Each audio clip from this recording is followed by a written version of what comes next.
In the mid-afternoon of 1959, on February 2nd, the Winter Dance Party rolled into town to uh, Iowa for the Winter Dance Party to go play at the Surf Ballroom.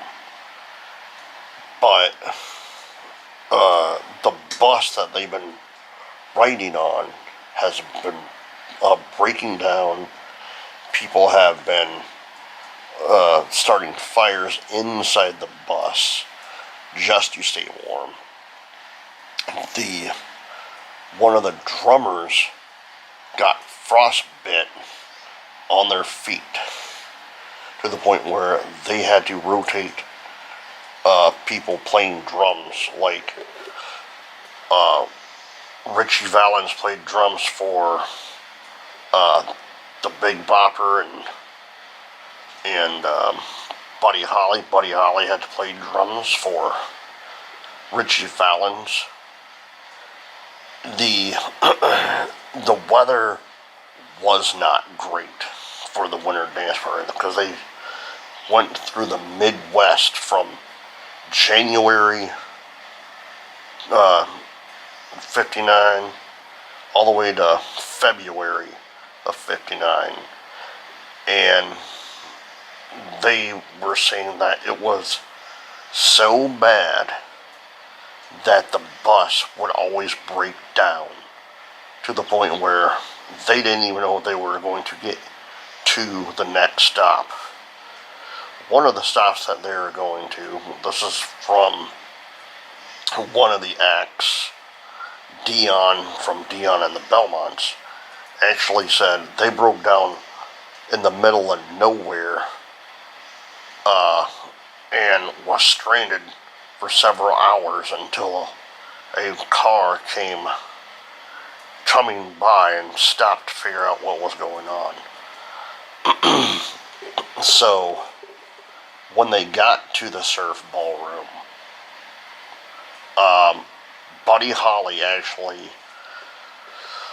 found the owner of the Surf Ballroom, Carol Anderson, and asked him, "Hey, is there a laundromat around? I would like to do some laundry.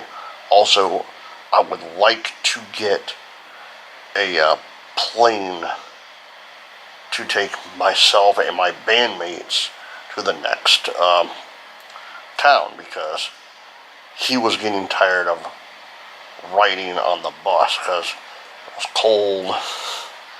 He was freezing. He did not want to ride this bus anymore because basically it wasn't an actual tour bus. It was actually it was an old school bus that they were on.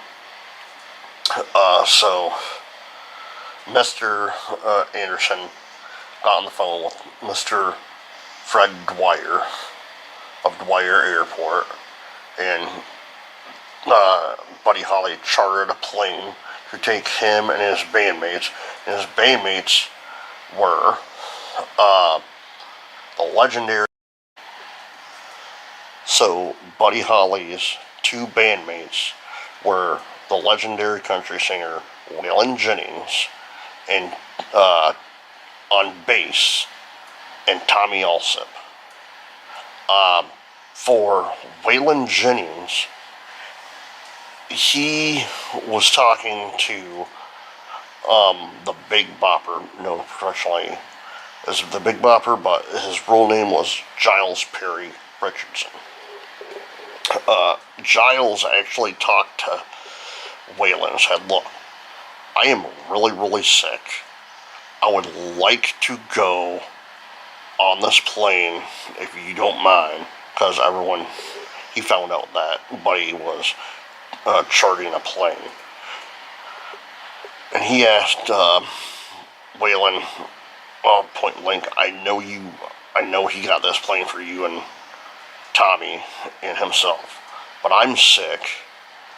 I would like to take your place because I'm sick. I want to go rest for the next show, and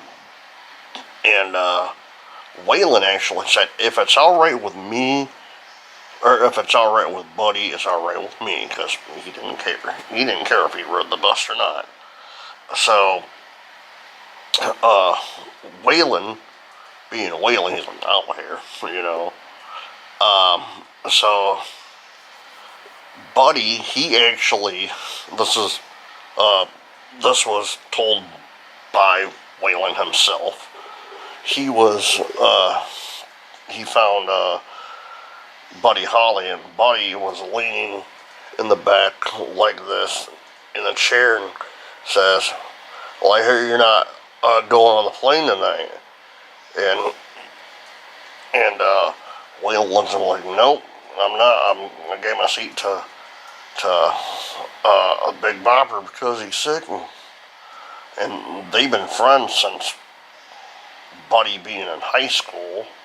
So Buddy goes, well, Waylon, I hope your bus breaks down tonight. You know, because it's been breaking down all the time. And without skipping a beat and them doing a little banter with each other, Waylon goes, well, I hope your old plane crashes. Just joking around, you know, not knowing what was going to happen. Didn't even foreshadow what was going to happen. Didn't even know. So for Richie Valens, he and Tommy Allsup were talking, and Tommy and Richie did a coin toss. And Tommy said, heads you win, tails I win. And he says, call it, and Richie says heads, and it landed on heads, so Richie Valens got to go on an airplane. First time he'd ever been on an airplane. Richie Valens was scared to death of going on an airplane because he was actually at his grandmother's funeral while in elementary school. A plane was going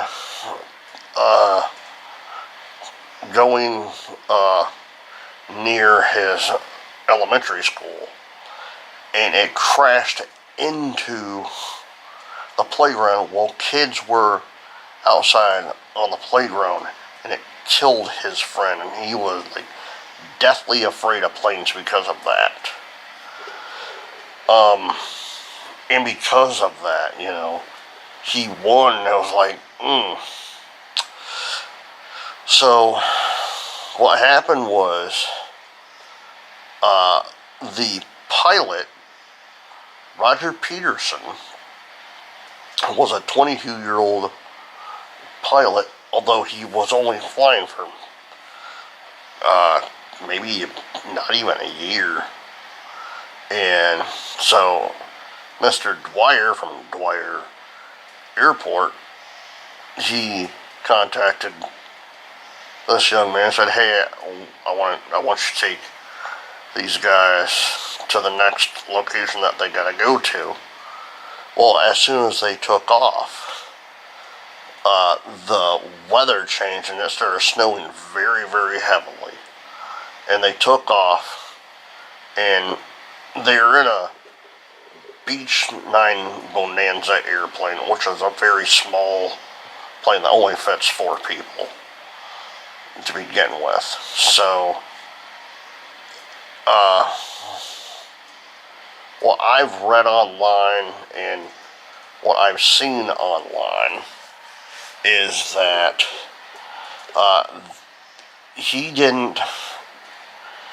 he probably got confused, and instead of like going up than he was supposed to, he went down, because when they went down, it went down so fast and so hard that everything like disintegrated.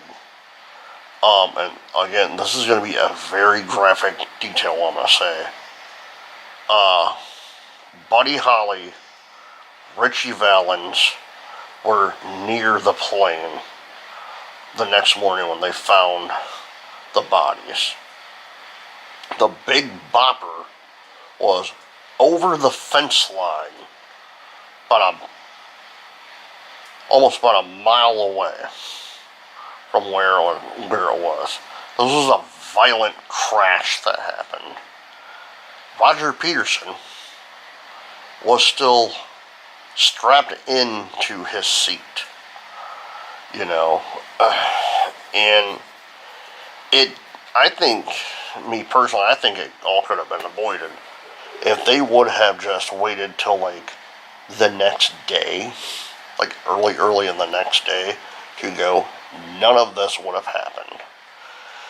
They could have just waited till like 6, 7 o'clock in the morning. They could have avoided all this. So, because of this accident and what happened, one of the greatest songs ever written came out in 1972. And that's American Pie by Don McLean. If it wasn't for this accident, Don McLean would not have a very popular song.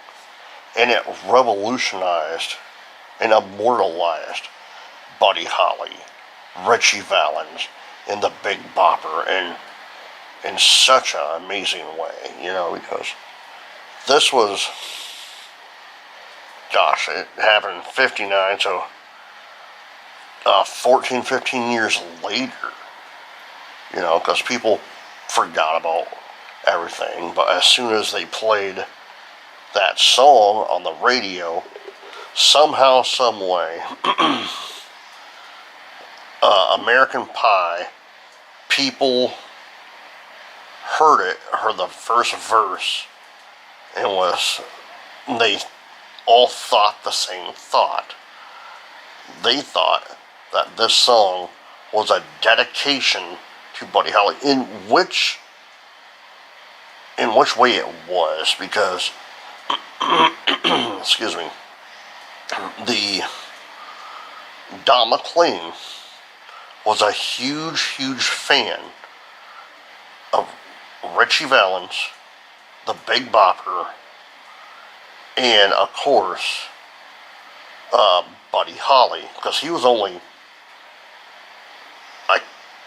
if I remember right, he said he was only like 12 years old when that happened. And when the verse goes,